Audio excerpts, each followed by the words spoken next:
I want to go with my first scripture, beginning at Isaiah 38:5-8. 38:5-8. Now let me read this. Now this was during the time of Hezekiah. And let me bring you up to this particular scripture. Hezekiah was sick. Not only was he sick, he was sick unto death. And Hezekiah did probably what most of us would do. Hezekiah began to entreat the Lord. And he prayed to God, and he said, now, and I'm saying it in my words, but he said to the Lord, Lord, now I'm your servant. And I've done this, and I've done this, and I believe you, and I did this and this. And he asked God to have mercy upon him. And he asked God to give him life and not death. So afterwards,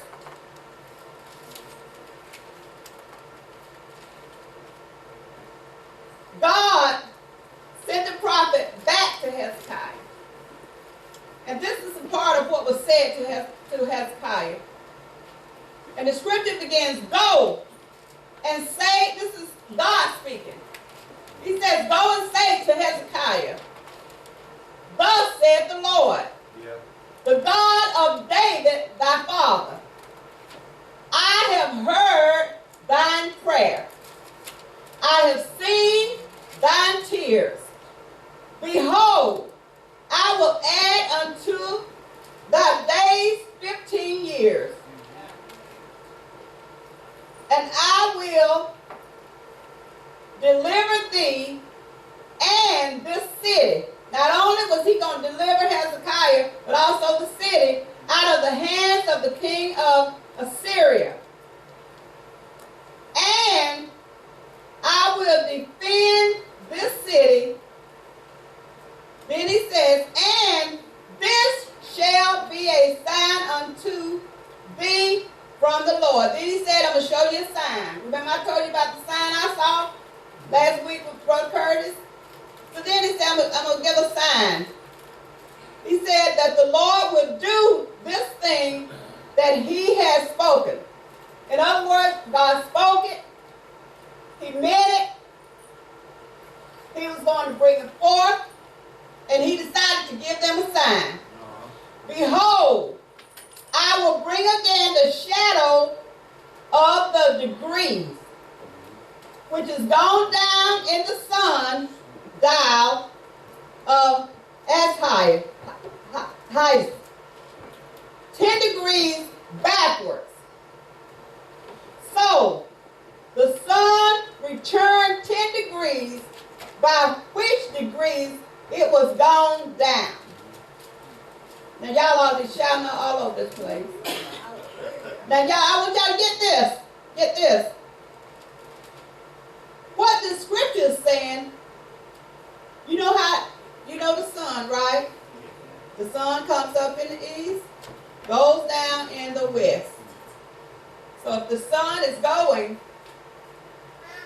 and wherever it stops, where God said, wait, I'm going to take it back 10 degrees. Amen. Now in all the days that you have lived on this earth, have you ever seen the sun go back? No. Go backwards? No. Have y'all ever seen the sun go back? No. Sun coming, and then what? Stop, go back. Come on. Have y'all ever seen that? Girl Hill, you the oldest one up in here? Maybe? Have you ever seen the sun go back? Never. Always forward.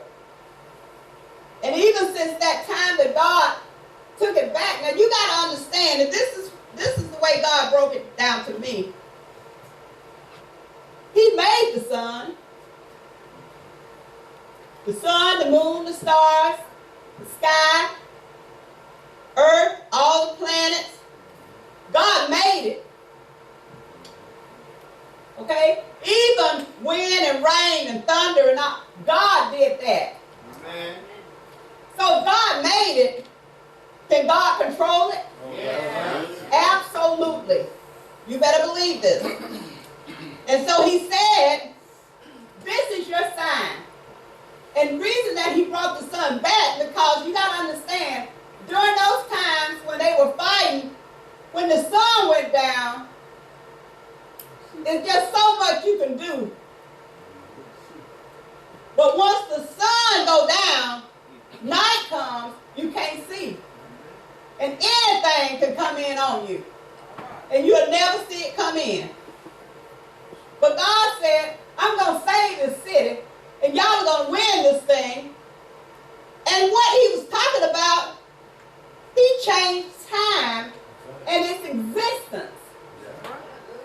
And he moved the sun back to give them time to be able to defeat the enemy. So rather than the sun going down on them before they defeated the enemy, it didn't, because God moved the sun. So I want y'all to understand now that although this scripture comes out the Old Testament, it is the same God in the Old Testament and same God in the New Testament. And so the same God that created the moon, the stars, and the sun is the same God that is in existence today. That's right. All right. So I want y'all to get it and understand this. And understand the power of God and his capabilities. Oh, yeah. If God can command the sun to move, go back, and do whatever he wants it to do, then does he have power over us and our lives? See, some people, they got it wrong. They think that the devil done took over the world and that God is somewhere sleeping. No, God is not sleeping. But you do have to understand that he already said in the scripture that some things were going to come to pass. And those things have to come to pass. So God is still in control, despite what people think. Despite me, despite other things, sicknesses, and things that come upon us, God is still in control, and we have to understand that. That God is still in control of everything. Now I'm going to go a little further. Isaiah 45, 5 through 7. 45, 5 through 7. Isaiah 45, 5 through 7. And he says, I am the Lord, and there is none else. And so y'all better believe it. When he comes, it's going to be him and him only. He doesn't have no gods with him. He said there is no other God. No one else. There is no God beside me. All right. I girded thee, though thou hast not known me. Some people still don't know who he is, but he's still taking care of you. He's still girding you up. He's still clothing you. He's still feeding you, and you don't even know him. That they may know from the rising of the sun and from the west that there is none beside me. I am the Lord, and there is none else. I formed the light. I created the darkness.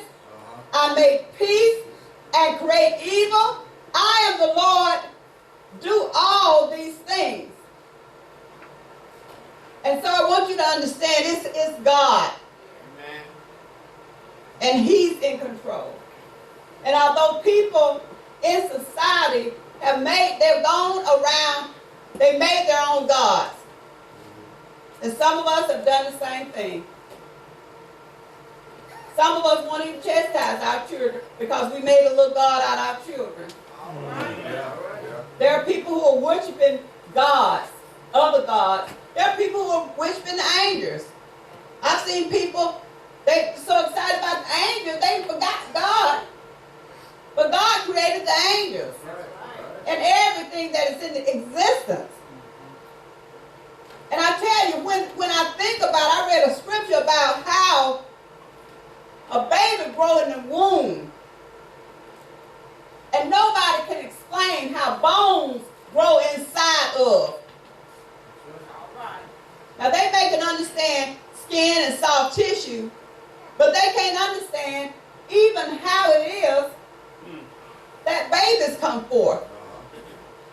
And they'll try to explain it in many, many ways. And when I read a scripture that talks about the seed inside of a seed, inside of a seed, it blew my mind. I know y'all ain't ready for this. But you know, you don't have to produce a seed of anything. The way God planned it, He planned this thing so perfect that you can get a little piece of a plant and plant another plant. If you got a peach, it's a seed inside the peach that if you plant the seed, it produces another plant, peach. But look, man, I wish I had some peaches around here. But I want y'all to get this. Y'all think about this. A seed produces a peach. You eat the peach. You have a seed. You plant that seed. It produces another peach. You eat that peach. It's got a seed. Y'all get me? Yes, right. You're not recreating the seed. God has created from the very beginning that it be productive. The plants, food, all those kinds of things. Animals. Two animals and two animals make another animal. That animal, another animal. Two animals make another animal. Y'all see how brilliant this is? Man could have never thought about that. You know, we always give ourselves credit for thinking about all kinds of wonderful and astronomical things, but man could have never done that. Never. And so this is our God. He is in existence. I read in the scriptures in Revelation where it says the holy angels come forth to the altar of God with the prayers of the saints.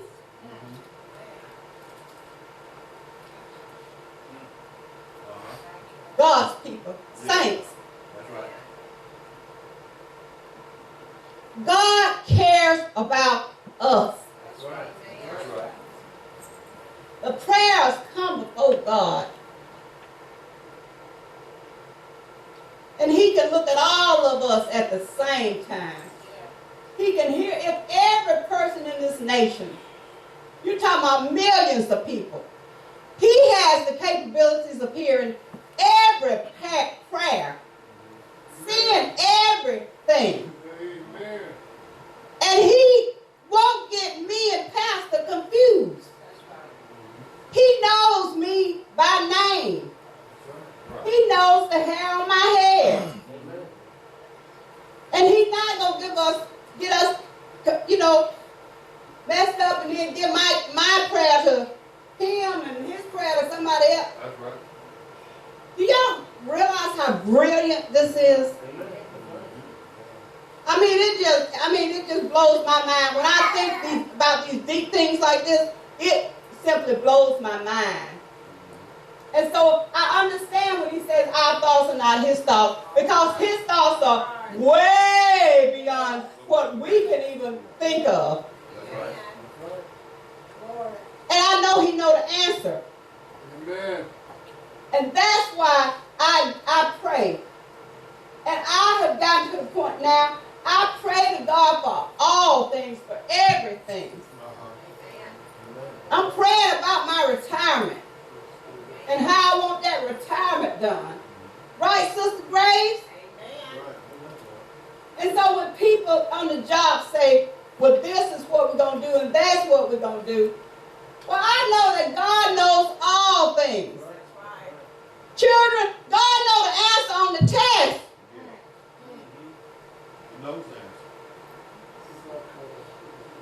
scripture will let us know that he'll bring it back to our remembrance. So if you done read and you done studied, you ask God to bring it back to your remembrance, he can do that. This is all-knowing, all-seeing God. And he said, and there is none beside me. In other words, well, we need a backup. God don't need no backup. That's it. He is the backup. He said, I am God. And there is no other. Very powerful. And there's power in our prayers. Amen. Now I want to share some scriptures with you. I'm going to read through them pretty quickly because there's a lot of them. And I don't want y'all here all day. But I just want to read some scriptures.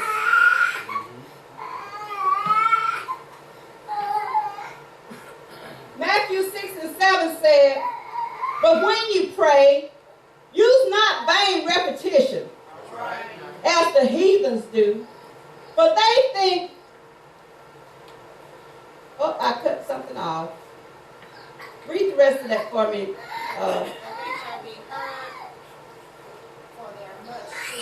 Yes. Okay.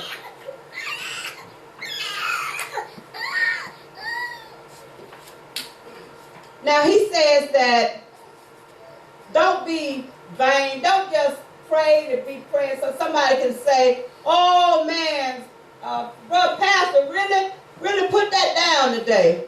He shucked the coin. Yeah. And then you give glory to him. But this is not the way your prayers are supposed to go. Right. Prayers are supposed to be sincere. All right. And you're not praying just to be heard. So he tells you, first of all, don't be like the heathens. Be different. All right. Mm-hmm. Then he says in Matthew, and all things whatsoever ye shall ask in prayer, believing ye shall receive. Yeah. So here's the key now, believing. Remember I told you, Brother Curtis, he believed it. Yeah. We believed it. Right. And it came forth. In James he says, and the prayer of faith shall save the sick, and the Lord shall raise him up. And if he have committed any sins, they shall be forgiven him. Yeah. So this is a promise unto us. Because there are still some people that are not on the ship. All right. Mm-hmm. But you have a chance. As long as you have breath in your body, yeah, you have a chance. And you can come to God. You can ask for forgiveness. And not only will he heal your body, he'll heal your mind. Yeah. I was talking to Pastor the other day about something that I had experienced in Saul. And the Lord revealed to me, rather than fussing and going out, getting all over this person, to pray for them.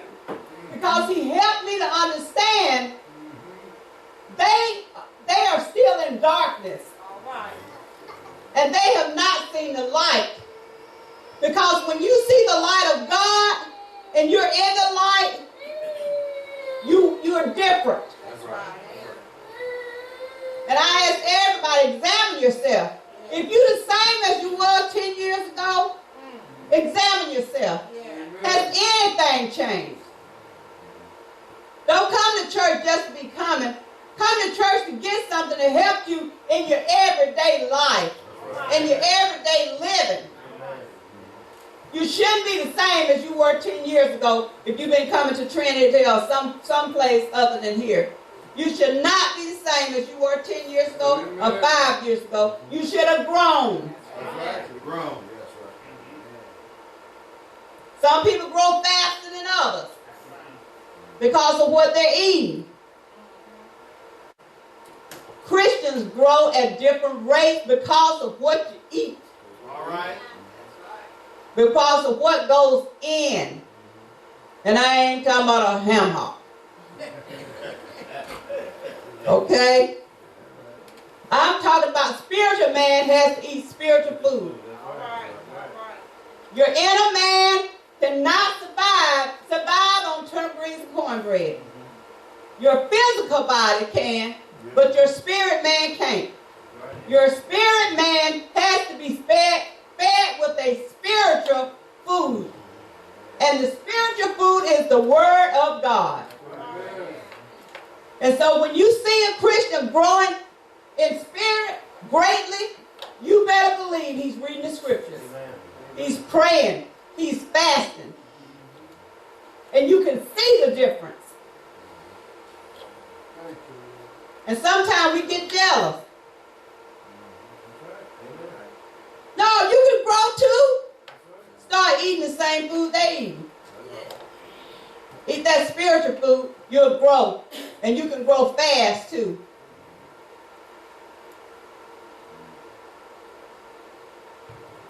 So, therefore, those things you desire, God will bring them to pass. Especially if you're a saint. And if you ain't and you want to become one, it's easy. Okay? He ain't asking for perfection. And I can say a lot. But you have to want to be different. You have to want a change in your life.